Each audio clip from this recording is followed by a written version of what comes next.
Оваа година во Тетово 14 граѓани биле каснати од кучиња скитници. Сите овие случаи се пријавени во полициска станица во Тетово. Според податоците на СВР, во 2024 година вкупно 54 граѓани пријавиле каснување до лични кучиња, додека 2023 регистрирани се 65 такви случаи.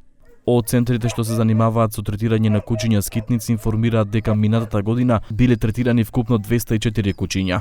Од нив 164 биле вратени на улица по третманот, а 40 биле усвоени изгрижени од граѓани. Во периодот од 6/2024 до денеска заловени се 204 кучиња.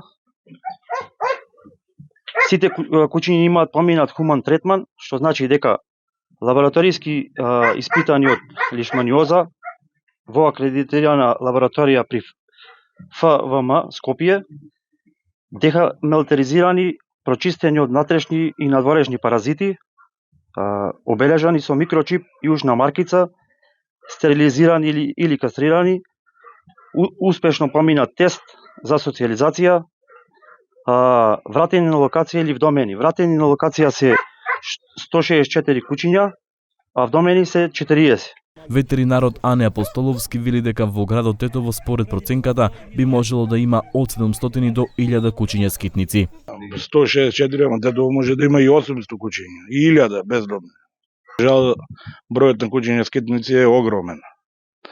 Влијае неодговорно сопствеништво, значи, земи го, че му пројде мерак за миленикот, фрли го, пуштање од други места, од други градови.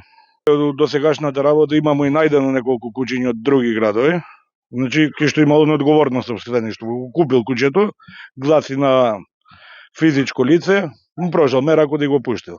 Тие се вратени, дел се и казнети. Од кои градови? Па имаше смо нашли од Велес, од Струга. Во јуни истекува договорот на ова прифатилиште со општина Тетово, а оттаму велат дека договорот ќе биде продолжен, но не соопштуваат колку средства се потрошени минатата година за третман на кучиња скитници.